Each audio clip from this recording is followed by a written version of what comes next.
topics and opinions expressed in the following show are solely those of the hosts and their guests and not those of W4CY Radio, its employees, or affiliates.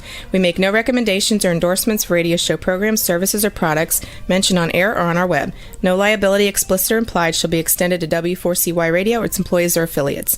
Any questions or comments should be directed to those show hosts. Thank you for choosing W4CY Radio.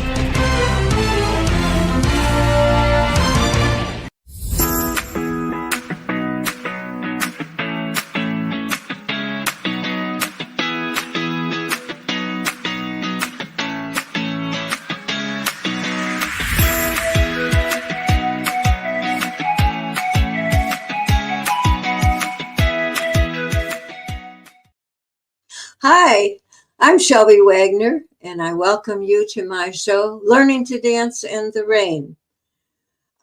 This is where my guests and I share overcoming stories of our experiences to help you avoid some of the pitfalls and mistakes that we made, and to present new information that we think people need to know. I am I'm an award-winning author of 2 books, and talk about grieving and loss and self-improvement and trying to figure out what we want to do after we've lost a loved one, and then dating after 50, and then romance scams. And today we're going to be talking a bit about romance scams again. And my guest is head of the operations of the Cyber Helpline. She's been a key member of the leadership team since its inception. She holds a first-class honors degree in policing and criminal justice, wow, and a master's in cybercrime investigations. Charlotte has conducted numerous cybercrime training sessions, both in the UK and internationally, serving police forces, stalking and harassment victims, and private organizations. Wow, I'm very impressed with Charlotte here, and I'm very happy to meet you. Come on out, Charlotte, and let's have a talk. Hi. Thank you so much for having me. How are you? I'm really good. How are you? I'm very good too, and I'm glad to have you here. And you just told me a little bit of it before that you spend half a year in the United States and half of the year in the UK. Yeah, and it is permanent jet lag all the time. I just wondered or asked you if you ever woke up and wondered where you were at. Yeah, it's the story of my life. Right. So, will you tell us a bit more about yourself and what is the Cyber Helpline that you are working so hard on? Yeah, sure. So my name's Charlotte. I'm head of operations at the Cyber Helpline and have been with the charity for 6, nearly 7 years now. So it's been a long time. We started in the UK all that time ago, and it really came from the idea of how do we ensure that victims of cybercrime have somewhere they can turn to for the technical advice, because there's so much support out there for the emotional help. There were some great initiatives in the UK around that emotional support and talking people through the criminal justice journey. But there was a barrier between getting justice and getting emotional help and actually understanding what technically happened to you. And understanding what you can do from a cybersecurity point of view to gather evidence, to recover your accounts and devices and feel safe online again. So we're essentially a movement from the cybersecurity community to bring support to victims of cybercrime. We are completely free in the UK and the USA, and we've supported over 800,000 people since we started 6 years ago. So it's been a very interesting journey. And did you must have started this in the UK, correct? Yeah, it all started in the UK, and we've been in the US for just over a year now. So what exactly is romance fraud or romance scam? Can you talk about it? a little For bit? sure. It comes from so many different kind of types of angles. I think that the common way that people know of it is somebody pretending to be someone they're not online, often disguising themselves as somebody in a position of authority. So that could be somebody that works for the military or some way that you would tend to trust them, and they will start building a relationship up with somebody online, whether that be through social media, through dating websites, whatever that might be. And it can really change kind of how long these types of take. We've seen ones that have lasted for years before they've asked for money, and equally we've seen ones where they've asked for money within a day. But there will be a point where once they think that they've gained enough trust with you, they will begin to ask for funds, and that could be through information they found out about you. They could find that you really like pets and animals. So they might say, I need to pay my dog's vet bill. Can you transfer me some money? It might just be a really traumatic story and they say they need to pay hospital bills. But actually, once you've sent that money over, either they'll disappear or they'll continue to ask for money. And it gets into a vicious cycle. But the key part of romance scams are somebody trying to gain trust in a person to then further exploit them. So you you have if I call the helpline, what could I expect to happen? Yeah, so I think for romance scams in particular, a lot of the people that are contacting us are suspicious that something's happening, but they aren't really sure yet. This is somebody they might have been speaking to, like I said, for months, years. It might be someone they've built a relationship with over the course of a few days, even. But there's still often a doubt in their mind of whether this is somebody that they should trust or shouldn't, but if something has flagged to them that something's not right, whether they've sent money over or not at this stage. So when they get in touch with us, they will speak to one of our helpline responders who are volunteers from across the cybersecurity industry.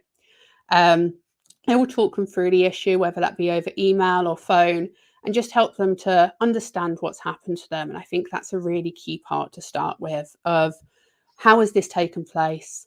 Why has this kind of happened to you in particular, or why, and trying to help people come out of that stage of often feeling stupid for what's happened, which shouldn't be the case. Scammers are expert marketers by trade. They wouldn't be able to take money from people if they weren't. So it can happen to anybody, and just really helping them to understand that before we then move into the later stages of things like helping them report to the police to gather evidence, and make sure that law enforcement take it seriously. And helping to advocate for them as well. And then towards kind of the closing stages of their case, once they're in a position where the crime has been reported, it might be things like helping them to look at their security online, making sure that they can't be contacted by people they don't want to contact them, making sure that everything is locked down and that their online footprint is really secure and that they have ownership of it, that everything out there is things that they want to be out there rather than stuff they've accidentally shared. In my book, well, this happened to me, and that's why I wrote my book, Learning to Dance in the Rain. That was in 17 when that happened to me, 2017. So at that time, could I have, if I had doubts in my head, could I have called the Cyber Helpline and to find out if you thought this was a scam or if you thought this might be real? Yeah, totally. And that's one of the things we're really passionate about, is that our service is open to everyone, whether they know that they're experiencing a cybercrime or whether they think maybe something's not right. They can get in touch and just ask us our opinion, say, what would you do? And do you think this is right? And we can kind of go through those questions. And I mean, the chances are most of the time, if something doesn't feel right, it probably isn't. But obviously we can try and provide that reassurance for both people that are experiencing a crime, but also for friends and family as well. I think That's a very good thing. I wish that had been in place back when I had this problem, because I didn't feel like I could share it with anybody. And I would have liked to talk to somebody about it.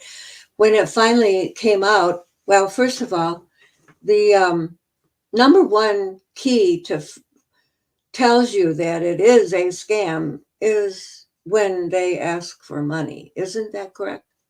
Yeah, that's the number one thing, and I think that a lot of scammers have started to realize now that that's where people realize that maybe something's not right, and that's why we see sometimes these scams taking longer and longer to actually get to the point of them asking for money, because they've started to realize actually we need to build that trust more. So they've become even more kind of invasive of people and taking a lot more time to actually begin asking for funds.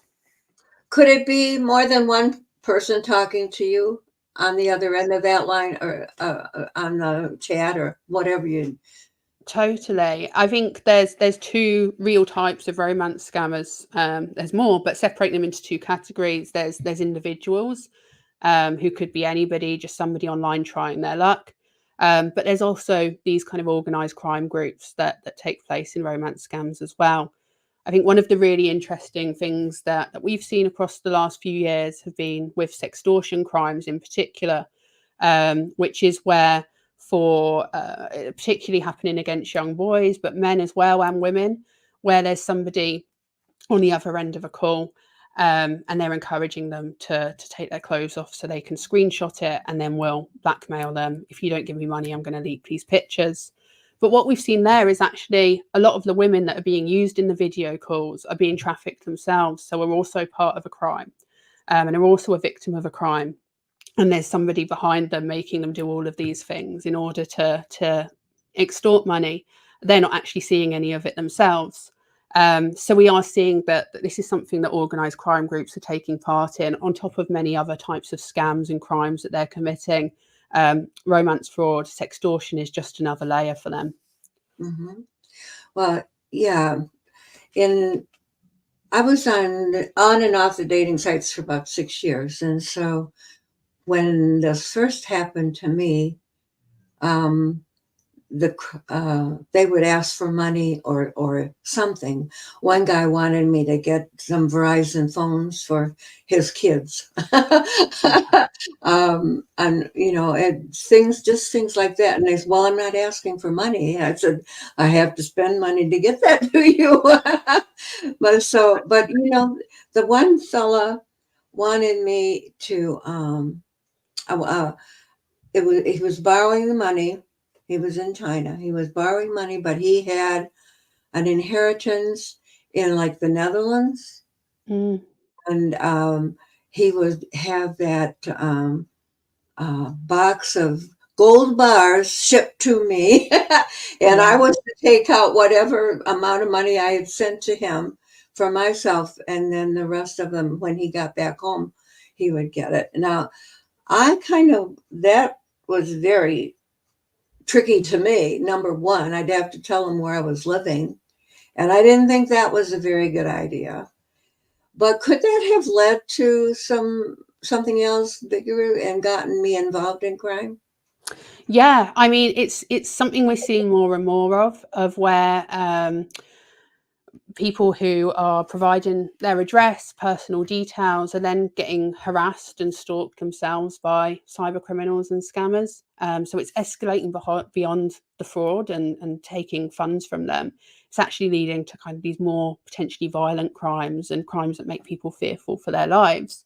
But like you said, on the other side of that, we also have incidents where people are being used to export money through. So they might have come across funds illegally and are using this person as kind of a waypoint to make it harder for police to track where the funds are coming from. So it's kind of like, they call it pig butchering, and that's the kind of the key word for it at the moment. But there's lots of other types of it as well, where people are essentially being used as a waypoint for funds before it reaches the final destination. Well, that I think that I was smart enough to realize that there were several of them. wanting to send a gift or wanting my address, and if they have your email address, if they have your home address, they can find out a lot about you just from knowing just a couple of things about you, can't they? I mean, how easy.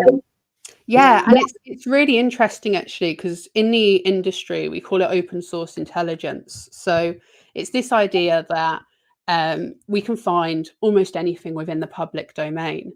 So if we just have the name and surname of somebody, it's really easy for us to figure out more information about where they live, where their kids go to school, what their daily routine is like. There's so much you can find on one person just by Googling, by knowing all the right tricks to do it.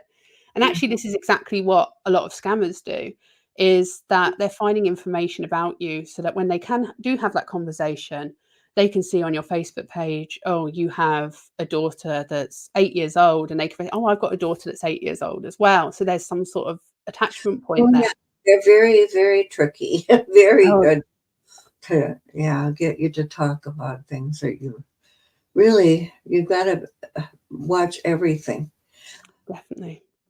Last week, and I don't know, last week I got 3 emails from somebody. I don't even know who it is, but they have my telephone number, and they said we could have this conversation on the phone instead of an email. But we're doing it this way. What do you think? And then it was going into that they had managed to hack into my computer, and that know that I had watched porn sites, which I never have. That was my clue that it was a mess. But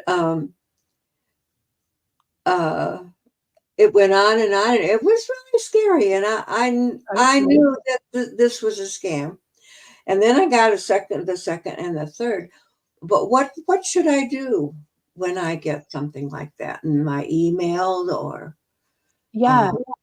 It's a really good question, and I think that one that you've mentioned is a really common one that I think gets everybody a bit worried when you first see it, because it includes some sort of bit of personal information a lot of the time, your phone number that they found online, or for some people it might be a password that's been exposed because it's been a part of a data breach. So the kind of thing that they'll say is, your password's been in a data breach, I know what your password is, and they'll actually type that out.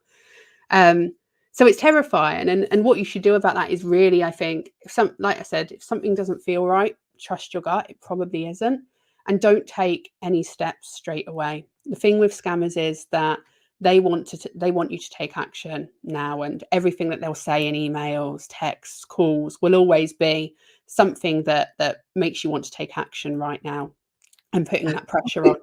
So take a step back from it. Call your bank, the police, whoever they've kind of pretended to imitate, and just ask for confirmation that it is from them. If they're not pretending to be someone, then equally give the police a call and just see, because most of the time it will be a scam that they've come across before, and they can help and talk you through whether it's legitimate or not. So what advice would you give someone who received a questionable email? I mean, as far number one, I think of right away is don't click on any links live in that email. Should I block it, that number? Should I let somebody know that this happened, or should I just delete it and forget it? Yeah, I think like you said, don't click any links. If you haven't already opened it and you know it's a scam email, just don't open it. And then it really depends on what you want to do with that. If you want to delete them and block them, you absolutely can. Although if it is part of more of a kind of harassment campaign and they're messaging you constantly, we would recommend that you don't block them, because that can lead to you losing evidence. But if it is just a one-off, then you can absolutely do that. But you can also forward the email on to a provider. So in the US, and I'm just going to try and remember what the email is, but there is an email address you can send phishing emails to in the US.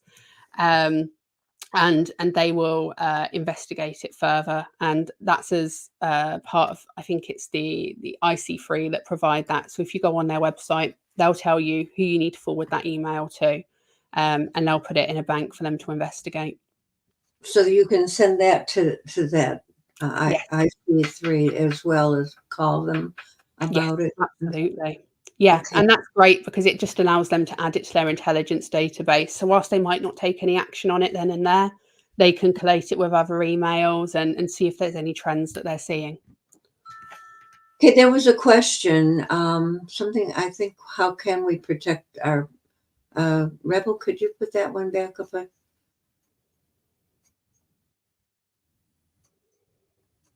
We were talking about why do people so willingly give up their information these days? okay. Yeah, it's a good question. And I think it's not necessarily people giving it up willingly. I think people aren't aware of the repercussions a lot of the time. So you might even not realize that you're sharing information. It might be a matter of you've shared something on social media and you think only your friends and family can see it, but maybe your profile's set to open without realizing it. I think the onus really needs to be on companies themselves and regulators to say, hey, like, let's put these settings on by default instead of somebody having to go into their settings, change everything to private, choose what they want to share. But unfortunately, right now, that's not the way. They want to collect as much data as possible, of course. So everything is very much in the open. Is there any way to, check it out before, if it's a correct website and they're wanting your social security number? I mean, I'm almost afraid to fill out an application online anymore. Yeah, totally. And it's really difficult because sometimes when you're searching for legitimate websites, the first websites that come up aren't always the real one. And the best thing to do is if it's your bank, for example, on the back of your card, you'll usually have a phone number that you can call and just confirm the right website with them. Or they might even have the website address written on the back of the card. If it's another organisation you've had letters from, the same thing, that information might be on those. But otherwise, it's just a matter of being really vigilant of the websites that you're looking at.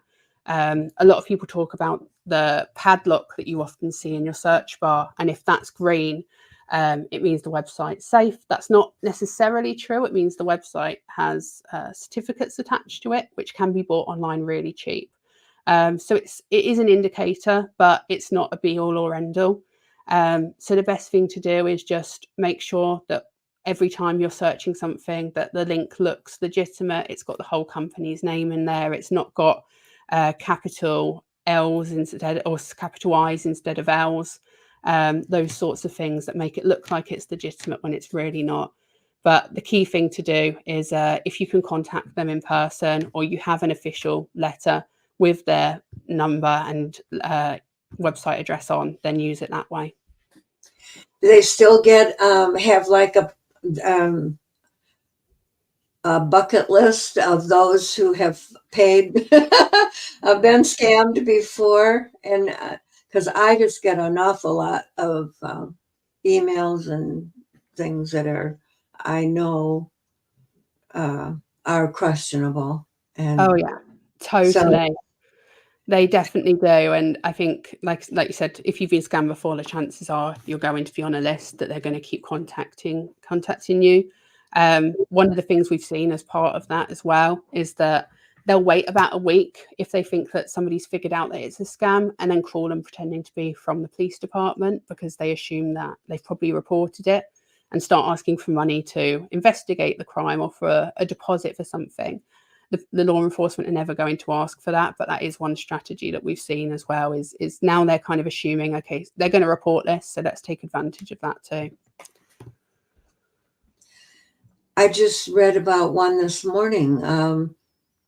They're trying to get people to send gifts to other people, like a company, and we'll send that it has a catalog and of items that you could choose, flowers or candy or whatever, and then you choose the person.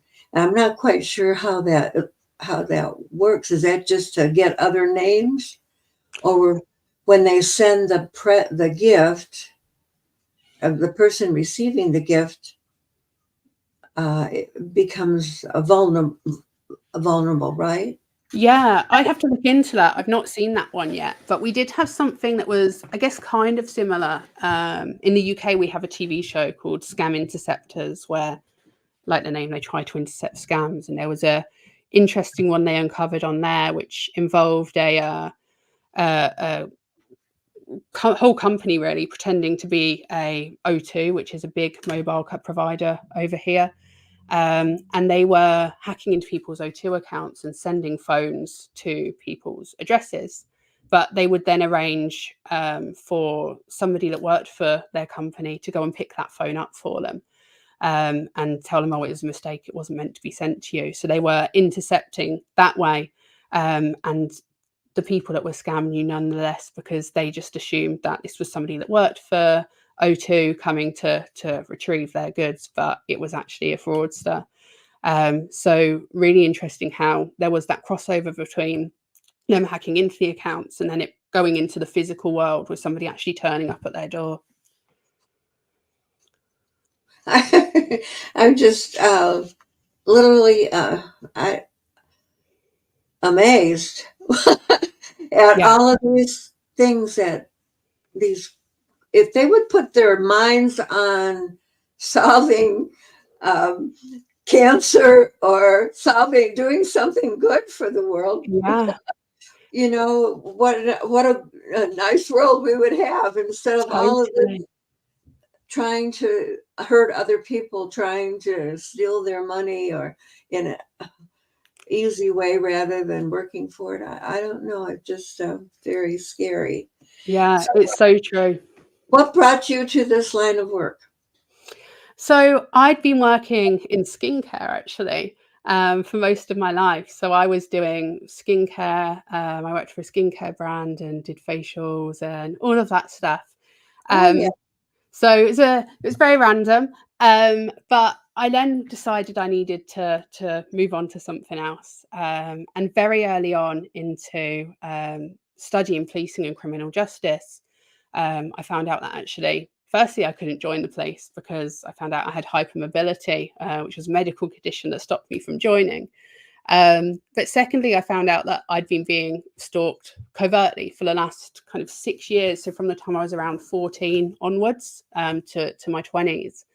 And I had no clue that this was happening until someone sent me a message and said, hey, this guy is posting pictures of you online, just random pictures that he'd taken from my Instagram. And quickly it all started to unravel and figured out this guy had been stalking me for quite a while. And reporting to the police in the UK, I just realised they had no clue what to do. They sent an officer around to my house who was asking me all sorts of questions about, well, what is Reddit and how does this work and how does that work? And so the last thing I wanted to do was, as a 20-year-old, sit there and explain how technology works to this police officer. So yeah, just very quickly realised the gap in support and unfortunately the lack of knowledge within law enforcement of technology, and rightly so in many ways because they've got so much to know about.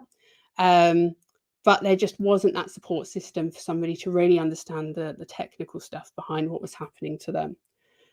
So right as I figured that out, the Cyber Helpline actually launched in the UK at the time. It was just a couple of people. I was the third person on board, I think. And we've been growing ever since. So we're now kind of 150 plus volunteers.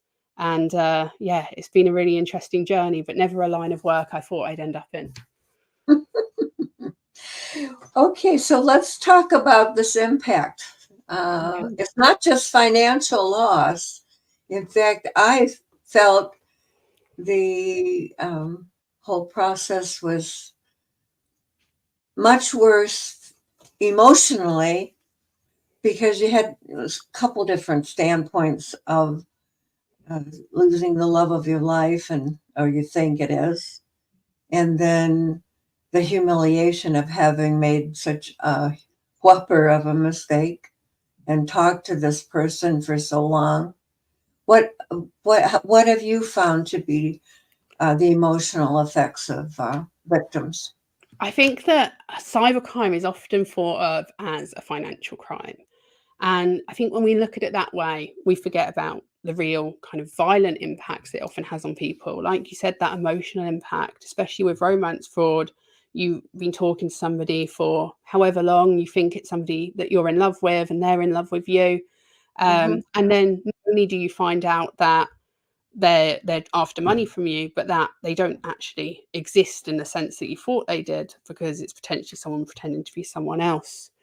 And I think that that's really important to remember, is like, exactly like you said, every single person that comes to us completes a form which asks them to rate different areas of the impact that cybercrime have had on them.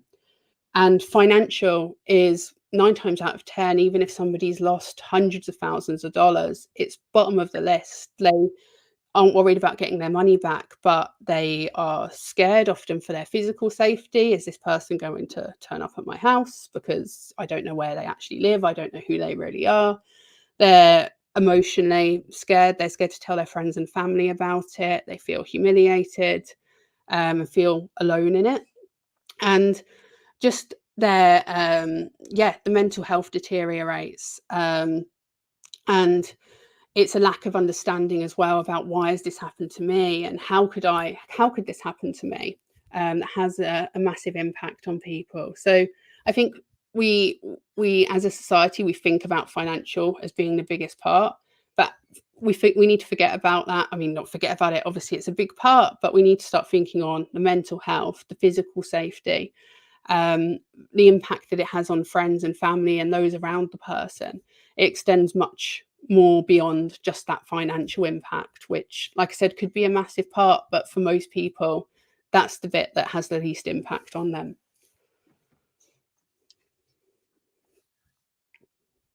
That I had hoped not to tell anybody. I wasn't going to tell anybody that I had sent this money to this person, and because I'm not going to do that. My daughter, oh, you'll get scammed, mom. If you go on a dating site, oh yeah, And so I knew going into it there was some problems, but I didn't realize it was a big thing. And now it is more than just a big thing. I read $10 billion was lost to fraud, technical fraud. Is that what they call it? Yes. In the last year. I mean, back when I decided to write my book about it, it was $145,000, I believe. I'm kind of forgetting here. $145 million had been lost. I mean, that's a big difference between 145 million 7 years ago and $10.5 billion in 23. That's 6 years. Yeah, it's incredible. And I think that the problem is that people think it will never happen to them. I think that we've focused for so long on what does a scam look like, that actually we're still showing people when we do. I mean, people have training at work. What does a phishing email look like? And it's still the symptoms we're telling people about are, oh, it will have spelling errors. It will come from an email address that doesn't make sense. It's like it will look like a scam.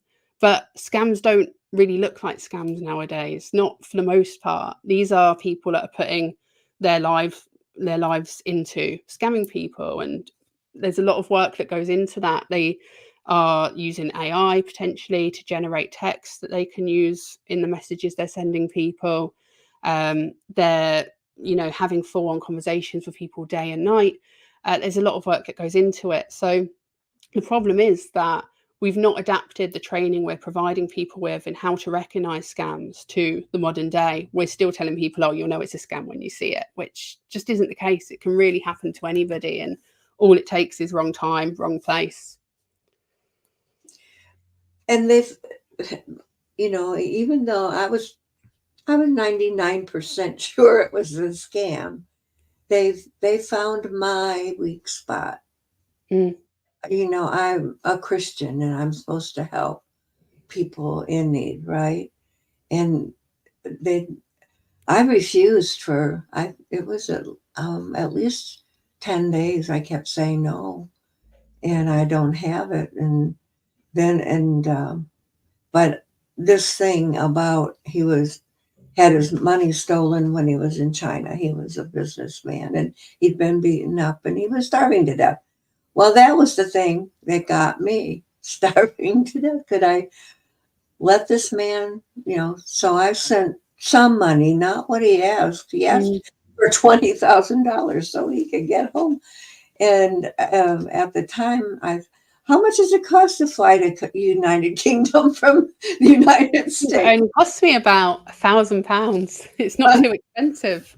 £1,000 is about what in the US Oh, dollar? like $1,200, maybe 1,500. Okay, so 20,000, Yeah. But of course, I didn't send that. But then he was mad because I didn't send the whole thing and wanted to me to send more. And all that stories in my book, Learning to Dance in the Rain, Surviving Grief, Internet Dating, and Romance Scams. And the reason I guess I agreed to start this podcast when I was asked to do it was that I wanted to tell people, let them know that there is life after being victimized. It is a difficult time to go through, especially when your family is very upset when they find out about it. What could you give advice to you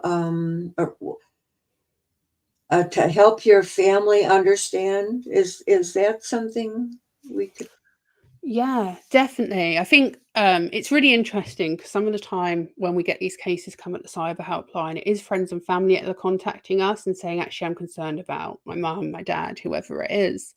But I think the hard part is for somebody that's realised it's happened and they've got to tell their friends and family. It's that constant thought process of what are they going to think of me? And I think the important part is to have that conversation with them of, look, this could happen to anybody, provide them with resources that can help them to understand that as well. Because it can be hard. Like I said, we've been fed all of this information for so long that you'll know a scam when you see it, but it's not true. And I think that if friends and family still have that mindset, it's going to be really hard for them to accept. So I think just providing them with information, looking at the number of people that experience romance scams every year and saying to them, look, there's these millions of people that have also experienced this, and that's just the ones that have reported it. I think having those conversations is really important to just try and help them get out of the mindset of this shouldn't have happened. Actually, it shouldn't have happened because the scammer shouldn't have done it in the first place. What you've done is nothing wrong. And it's just having to help them to understand and accept that. And most family and friends are really supportive. We've found most completely get it. Of course, they're upset, but getting them to direct that upset towards the scammer is the key part, and really helping them to understand how this situation happened in the first place. But when you're the victim and you are very confused and upset yourself, it's very difficult to have a reasonable conversation. Exactly. Yeah, and that's where even when I mean, here in the UK, I'm not sure how it is in the US, but I imagine it might be similar. The police are usually happy to have that conversation on the person's behalf with friends and family. And again, that's something that we would be happy to do as well. And my family, they don't want to even talk about it anymore. But I know that it's an elephant in the room 7 years later. And that's it. It's such a big part of your life as well, Mhm. unfortunately. But using it like doing the radio show and your book and getting the word out there, I think it's turning that around and taking the power back to use it to help other people is incredible. And I think it is an important thing to talk about because, like I said, it could happen to anybody. And the more people that speak out about it, the less likely that is to happen to somebody else. And even if you know that this is going on, you still, it's just how they kind of trying to win your trust, I guess. And if a person's lonely, and somebody is there to talk to them, give them some attention, it's very hard to say no. That not to get involved in it. It just really is. Totally. One of the do you have? Well, it's a cyber line helpline where you would advise people to start if they have questions about, is this a scam, do you think, or Yeah. Yeah. There's some really great resources out there. I mean, on our website, we have a chatbot that anybody can use. All you do with that is type in your kind of what's happened to you, and it will provide you with information that it thinks is relevant, and it will probably direct you to the catfishing or romance scams pages, which has a checklist in there of what to do if you think it's a crime, and also how can you notice it's a crime in the first place. But equally, websites like IC3 have some really great resources on there as well that come direct from law enforcement. Okay, now how could someone get in touch with that, or what would you type in to talk? Yeah, so if you go to the cyberhelpline.com, we'll pop right up. There's a big button that says get help, and as soon as you click on that, our chatbot will come up. And that will generally, it resolves around 80% of cases, but of course, people want to speak to a human. So if the chatbot doesn't resolve your issue, then you'll be given that option to speak to one of our volunteers. Okay, all right. And so you are traveling around giving your information to police departments. Are they receptive? Yeah, do you know what? It's been great in the US. When we first launched in the UK, I think people were a little bit iffy about us of why do these cybersecurity people want to do something for free that they could be charging thousands for? And it's like, well, we just want to be nice.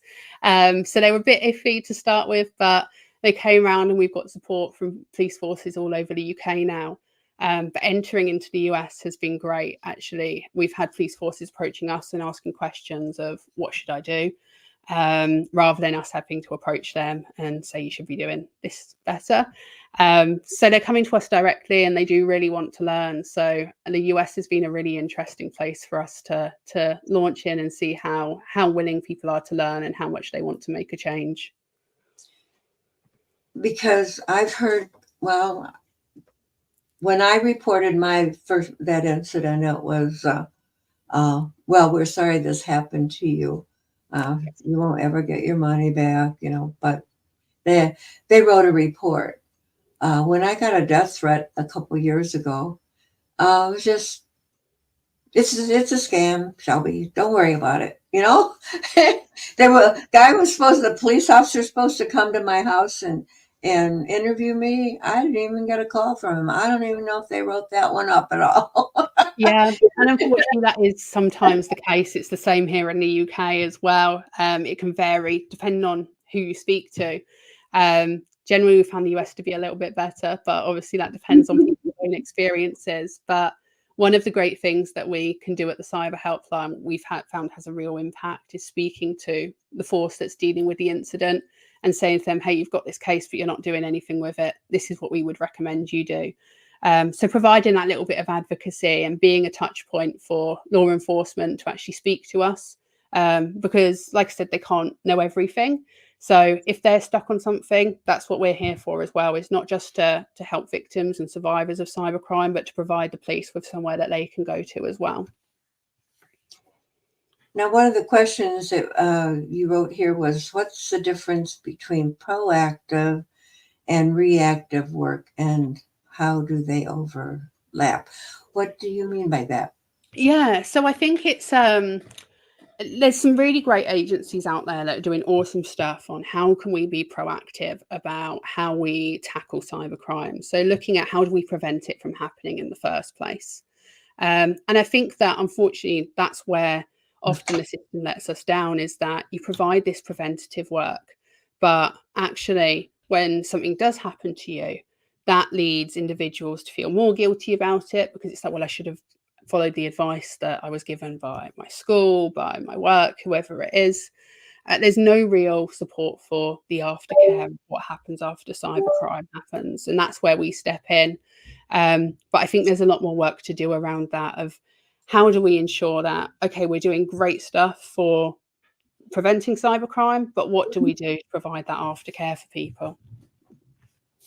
So that's basically what we're trying to help, is get support for the victims after this has happened to them. Yeah, totally. I think it's a really important piece. Yeah, that it really is, because like I said, it's still the elephant in the room, no matter what. With my friends, they seem to be, receptive. But boy, oh boy, the families in one. Okay, we're just about out of time, and I want to thank you again for coming and sharing your expertise. I learned a lot, even though I thought I knew it. And to my audience, I thank you for listening, and I hope that you have learned something from this, and it will help you to become resilient so that you can bounce back when something bad happens to you. There is a life afterwards. This is Shelby Wagner signing off, and I'll see you next week. Same place, same station. Bye now. Appreciate you.